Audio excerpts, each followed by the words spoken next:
Hello and welcome to Cartoonist Kayfabe. My name is Jim Rugg. I'm Ed Piskor. And Cartoonist Kayfabe is brought to you by the comics that we make, Ed Piskor's Red Room Trigger Warnings and Red Room the Antisocial Network, Murder on the Dark Web for Fun and Profit.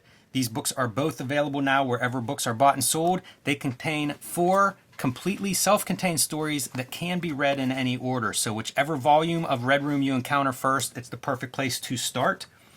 My latest books, Hulk Grand Design Monster Madness, are in comic book shops now with an oversized treasury size edition coming in early 2023. Pre-order that one today wherever you get books. And Street Angel Deadliest Girl Alive is back in print after almost a year of scarcity. From Image Comics, 8 complete short stories, and the perfect comic for any superhero or action comic fan in your life. Today we're going to look at Secret Origins number 39, featuring Animal Man and Man-Bat. And we are going to focus on the Man-Bat story because it's by one of my favorite comic book artists, Kevin NOWLAN.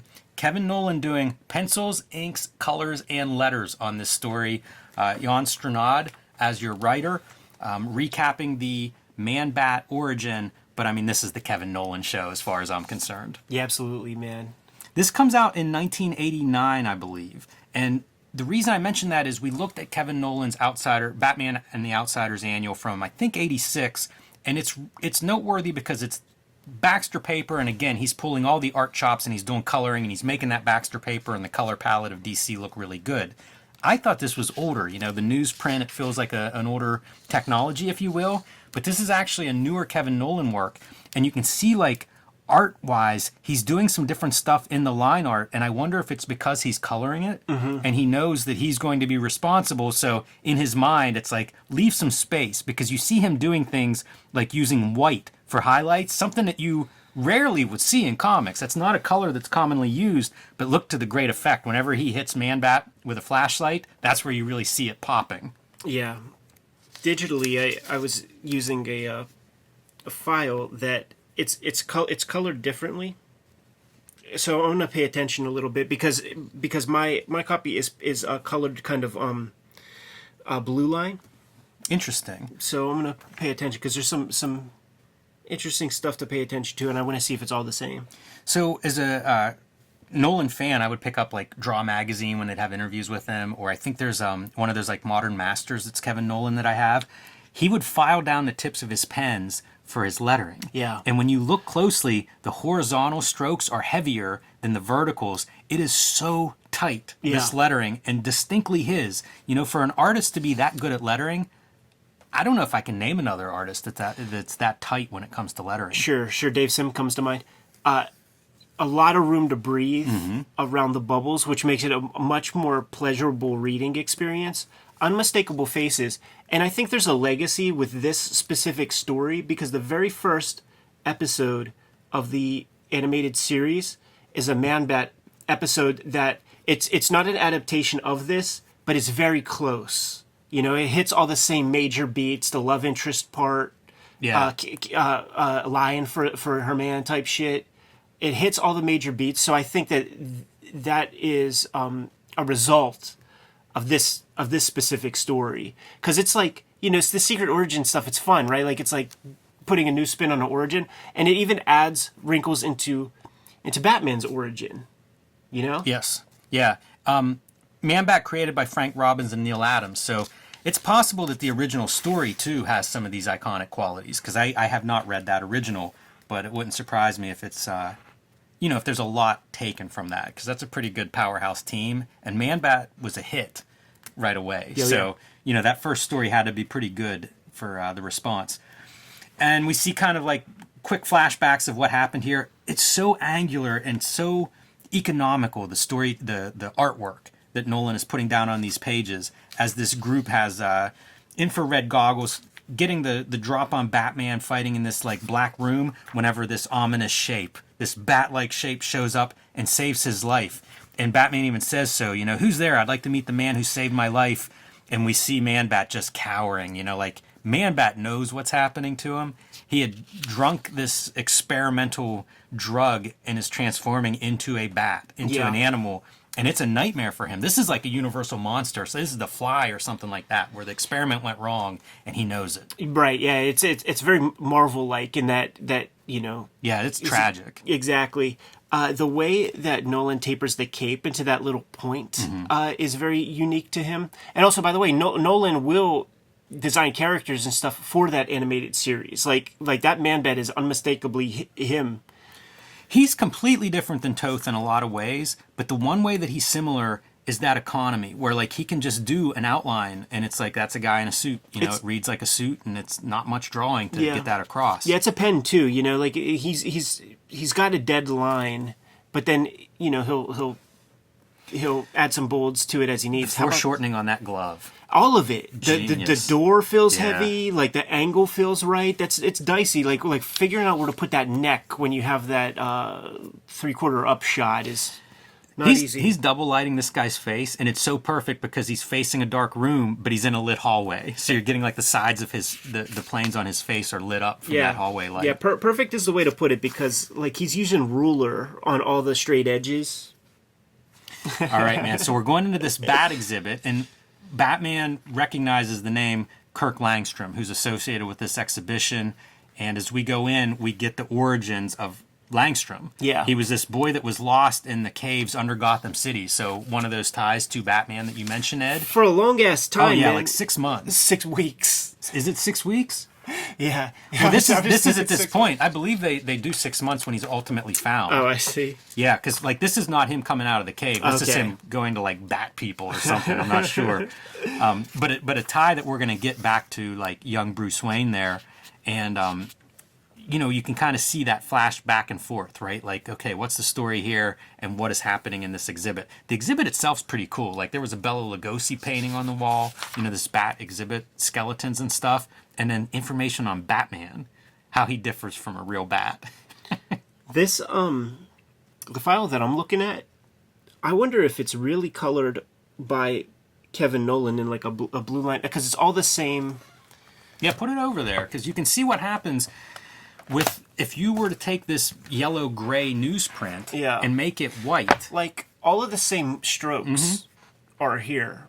And you will see, like, the color kind of go over the line art sometimes that suggests like blue line color. Yeah, and some of the stuff like this guy's face just looks like it's evenly colored, but when you see it on here, you can see that there's actually a second color on his face. Dude, I almost went like this. Let me see if I can zoom in on it. But you can see the like the Batman, the dot on his head. Yeah. So I do think this is working from the same source material. Yeah, and I just wonder if we're seeing real like strokes from Kevin Nolan. There's a lot of very subtle stuff, like there's shadow on this yellow, I don't know, pajama top or whatever Langstrom's wearing. It's like a little bit of a green, but it's, I don't know, probably 25% cyan is what you've got there. Even on his, like shadow on his skin tone, it looks like 25% cyan. It looks more subtle like on this newsprint, and it's much more pronounced on the glossy stock. Man, and when he gets into doing like these blacks, whether they're silhouettes in front of the movie screen, that's a really nice panel. Unbelievable. But like the street scene and walking through the street lights in and out of shadow, so strong. The material here with the trees and the Central Park vibe. Yeah, I see bits of Batman Year One, and mostly in the color palette. Sure. Like that 100% magenta for a sky. That's something that stands out to me in Richmond Lewis's first printings. This is so much, if you flip the page, man, this is so much Universal Monster stuff. That's the other thing, too, the storytelling, the visual storytelling. It's very cinematic in a lot of ways when he chooses, like, close-ups and specific camera shots. So we get, remember Manimal? Yes. We get our Manimal transition and just, like, thrust back hard, thrust forward. Yep. After the transformation. Amazing. And when I mentioned Alex Toth, oh yeah, these letters could almost be Toth sound effects. It's true. They're a little bit like feels a little more rigid, but shape wise, it's close. Yeah. Certainly has to be an influence. And contrast this sad eye as Man-Bat is making that transformation with the tortured pain that is starting out there, and now it's just sad. Here's the thing, too, like leaving this open space and these like light pastel colors. When we get here, it feels more nighttime. Mm-hmm. Like he's been laying there for the duration of the workday, and now it's it's nighttime. And this is the exact cut to our original piece, which you talk about storytelling. Yeah. It's so nice. That plays 2-3 times in this 20 pages where we have that, like, I need to see the man who saved my life. Like, we hear that 3 times. Yeah, it's really important because Batman's going to end up doing something that really hurts Man-Bat. Yeah. And it's like, by having that repeat about, this is the guy that saved me, right, it really drives home, like, oh boy, that's a bad move on Batman's part. Yeah, it's true. This is one of Jan Strnad's best. Look at all of the little color play with the different planes of the veiny hand. It's so subtle, and it kind of is so great. It's almost painting on newsprint. No, totally. Great action to, like, after the action. You know, like, this feels chaos, and this is clearly the aftermath. Yeah. Okay, check this. Well, I'm just looking at this file again, and like, on this file, like, you could see, like, the brush strokes and where it's going out of pocket, and you see that it's off register there also. So it's like, man, is this Kevin Nolan's hand? You know, yeah, is this what he painted? Because, like, we need to have this. It's a good question, and hopefully Kevin, at some point, we get a chance to talk to him about some of the nuts and bolts of the work that he's made. Uncle Kevin, don't be shy, man. Yeah, we would love to hear it, and so would everybody watching. I love that he's coloring in our word balloons, too. Yeah. You know, again, it's nighttime. We're not going to use white unless we have a good reason to use white. But he's established that this, like, green is Man-Bat. That's his monologue, and it's his dialogue. So we're keeping that piece. Yeah, he does a really good job because we will see interior Batman comments, and it's a different font whenever it's Batman's words. Love the night treatments color-wise, and also, like, at this point, it's too late. Man-Bat's just this, he's become a monster. This is one of those great storytelling pieces for me, man, because it's like acknowledgement, lumbering, running forward. You see the bottom of the feet, and on the second panel, he's not that much higher. It makes him feel heavy.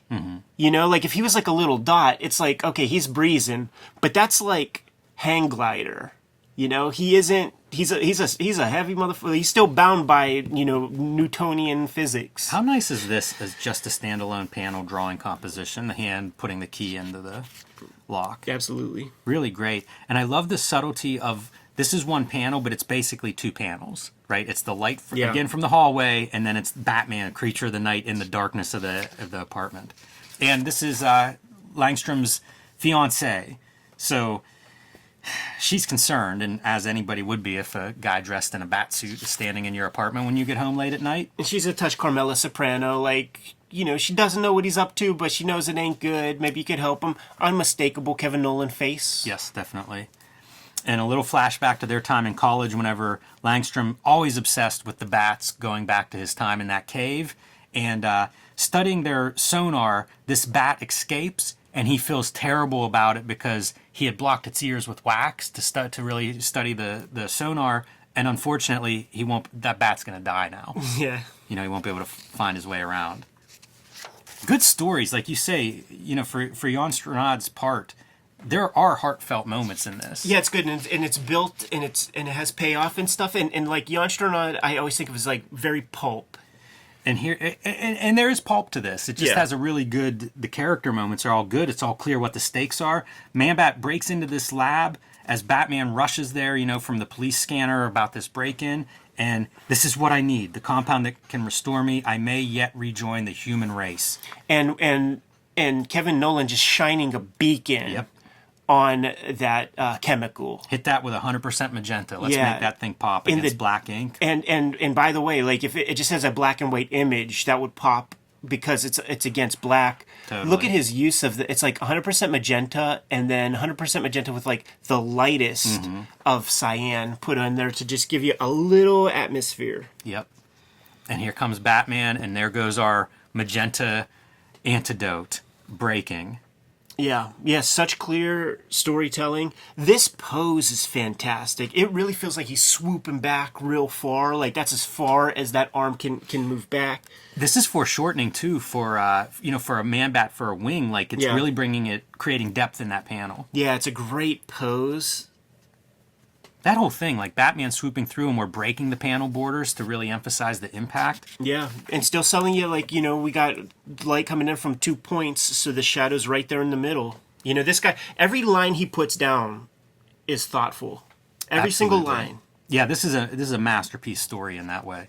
And here's where we realize what all has happened. The last bottle of this stuff, it's gone, and there's no time. Like, He's going to keep morphing, and now he's hungry. yes, and attacks Batman with like that animalistic hunger. And literally, like rabies type mouth. What a Foaming. drawing too, right? Like if we're going full on monster, we're here. Oh yeah, yeah. Like lumbering over more. Get the humanity out of the face as much as possible. And one last human moment whenever he recognizes his fiancee Francine and just runs. See, this is the pulp shit. Where is it, man? Where he's like, scree. Yeah. That's the shit right there, man. Man, the slobber coming out of his mouth, I love that. Fighting in darkness and then just pop that light on. How effective is that for your color? A lot of white and then you're 100% yellow. Yeah, and it just creates that situation like where your like eyes just are not adjusted to the light yet. Man, Nolan's a master at this. And Man-Bat flying away. And I think in the original Batman comics, she soon follows him to become like she Man-Bat? Woman Bat? I don't know what her title is. But yeah, I think that's the way that works because she's so distraught. I think it's a great face. Those round eyes, it's pretty well done on the expression. Yeah, his facial expressions are tight as fuck, dude. So Bruce Wayne goes home, grabs a glass of milk, and then down to the lab to start working on that antidote to try to save this guy who saved his life. And look at that, Like man. 3 times in this story. No OSHA requirements with the railings. Put a railing up on there, Kevin. And great little ending. Wrap it up in a bun. I think I might end up seeing this Man-Bat creature very soon. How good is this story? How good is his color? Just a consummate, like cartoonist, just through and through. One of the best. You know, the rare morsels. This is why you do everything yourself. You know, I don't even blame colorists for not being able to be this good at coloring because, like, this is a guy who's laying it all out and has in mind what to do with the colors. Yeah. Look at that, how heroic that figure is, man. That big, thick neck. You know, like, there's, like, no ball at the back of that head. It's, like, all muscular neck stuff. I feel like this is the shit that, like, Chris Sprouse, when he's coming up, he's really studying how Kevin Nolan builds these figures. But just a thoughtful artist, no wasted movement, using colors that are completely non-traditional in mainstream comic sense. And going that one extra mile. You know, instead of this being all brown or all gray, you just the subtle difference to add that shadow, to add a highlight here or there. Yeah. Great at using it to create a point of interest. And I mean, like, study the story. If you want to make comics out there, especially color comics, I feel like this is really impressive as a template. And I think, you know, he hasn't done that much stuff, especially like doing everything. I think there's a World Finest where he does finished art, but I think he also does color on it. So we'll have to dig that one out if this video performs well. Everybody watching, like, share this video. Get us numbers on this video. We'll do more Kevin Nolan because he's one of my favorites. And, you know, if he's one of your favorites, let's pump up this video. And shouts to the Kayfabe at Baltimore Comic-Con, who was like, you know what I would like you guys to do? Secret Origins, what number is that, 39? 39. Secret Origins 39, the Man-Bat issue, Kevin Nolan, and right in that moment, I'm like, Jimmy, we're doing that next recording session. It's a good one. Man, his lettering, everything. Like, what a beautiful comic. I wonder how long it took him to draw that. Yeah, I'm very curious, because that's what That's he not is, a monthly right? schedule, I don't think. That's what he is. Like, you put him on special stuff so that he could take his time, do his thing. You 100%. want primo Kevin Nolan, for sure, man. All right, man. Good to go? I am. Kayfabers, like, follow, subscribe to the YouTube channel. Hit the bell. We'll notify you when new vids are available. Jimmy, tell the people what's out there, man. Street Angel Deadliest Girl Live is back in print from Image Comics. 8 complete stories of the homeless ninja on a skateboard. These are superhero action comics suitable for any age, so pick that up. It'll make a great Christmas gift this year. Hulk Grand Design Monster Madness is in comic book shops now in its comic book form. The oversized Treasury Edition with the fluorescent green cover that you are going to want in your home comes out early 2023. Pre-order that now. The way printing is, like, that book's already been delayed, so you don't want to miss out on that first print. Let your comic shop know you want a copy. And join me on patreon.com/JimRugg, where you can see lots more of my art, download some of my out-of-print zines and mini comics, and you can download a new collection of all of my freelance covers and notes that go along with that.